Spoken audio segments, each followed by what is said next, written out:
ಇತ್ತೀಚೆಗೆ ನಮ್ಮ ಕೊಡಗಿನ BJP ಕಾರ್ಯಕರ್ತ ಸೋಷಿಯಲ್ ಮೀಡಿಯಾದಲ್ಲಿ ನಮ್ಮ ಪರವಾಗಿ ಪ್ರತಿಪಾದನೆಯನ್ನು ಮಾಡ್ತಿದ್ದಂತಹ ವಿನಯ್ ಸೋಮಯ್ಯ ಕೊಡಗಿನ ಇಬ್ಬರು ಕಾಂಗ್ರೆಸ್ ಶಾಸಕರ ಹೆಸರುಗಳನ್ನು ಬರೆದು ಆತ್ಮಹತ್ಯೆ ಮಾಡಿಕೊಂಡ್ರು.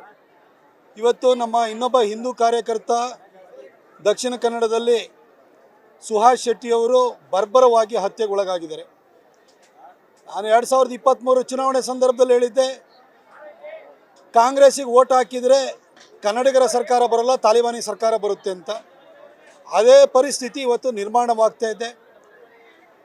ನಾನು ಈ ಘಟನೆಯನ್ನು ಖಂಡಿಸಕ್ಕೆ ಹೋಗಲ್ಲ, ಯಾಕೆಂದರೆ ಸಿದ್ದರಾಮಯ್ಯ ಇರಬೇಕಾದ್ರೆ ಖಂಡಿಸಿ ಏನು ಉಪಯೋಗ ಇಲ್ಲ. ಯಾಕೆಂದರೆ ಅವರು ಮೊದಲನೇ ಸರಿ ಮುಖ್ಯಮಂತ್ರಿ ಆದಾಗ ಕೊಡಗಿನಲ್ಲಿ ಪುಟ್ಟಪ್ಪ ಹತ್ಯೆ ಆಯಿತು, ಕುಶಾಲನಗರದಲ್ಲಿ ಪ್ರವೀಣ್ ಪೂಜಾರಿ ಹತ್ಯೆ ಆಯಿತು, ಮೈಸೂರಿನಲ್ಲಿ ರಾಜು ಹತ್ಯೆ ಆಯಿತು, ಪಿರಿಯಾಪಟ್ಟಣದಲ್ಲಿ ಮಾಗಳಿ ರವಿ ಹತ್ಯೆ ಆಯಿತು, ಹಾಗೆ ನಮ್ಮ ದಕ್ಷಿಣ ಕನ್ನಡದಲ್ಲಿ ಸಂತೋಷ್ ರಾವ್ ದೀಪಕ್ ರಾವ್ ಹತ್ಯೆ ಆಯಿತು, ಬೆಂಗಳೂರಿನಲ್ಲಿ ರುದ್ರೇಶ್ ಹತ್ಯೆ ಆಯಿತು. ಹೀಗೆ ಸರಣಿ ಹತ್ಯೆಗಳು ನಡೆದಿದ್ದು. ಈಗ ಎರಡನೇ ಸರಿ ಮುಖ್ಯಮಂತ್ರಿ ಆಗಿದ್ದಾರೆ. ಮತ್ತೆ ಹತ್ಯೆಗಳ ಈಗ ಪರ್ವ ಆರಂಭವಾಗಿದೆ. ಸಿದ್ದರಾಮಯ್ಯನವರು ಮತ್ತು ಈ ಕಾಂಗ್ರೆಸ್ ಸರ್ಕಾರವನ್ನು ತೆಗೆಯುವುದೇ ಹೊರತು ಈ ಒಂದು ಹತ್ಯೆಗಳಿಗೆ ಖಂಡಿತ ಕಡಿವಾಣ ಹಾಕ್ಲಿಕ್ಕೆ ಸಾಧ್ಯವಿಲ್ಲ.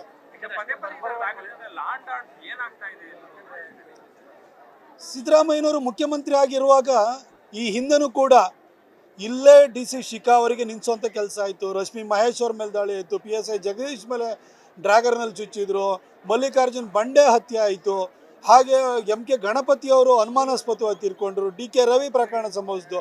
ಅಧಿಕಾರಿಗಳಿಗೂ ಭದ್ರತೆ ಇಲ್ಲ, ಸಾಮಾನ್ಯ ಜನರಿಗೂ ಭದ್ರತೆ ಇಲ್ಲ. ಒಟ್ಟಾರೆ ಸಿದ್ದರಾಮಯ್ಯನಲ್ಲಿ ಸಾಬ್ರಿಗೆ ಅಷ್ಟೇ ಭದ್ರತೆ ಸಿಗ್ತಾ ಇರೋದು.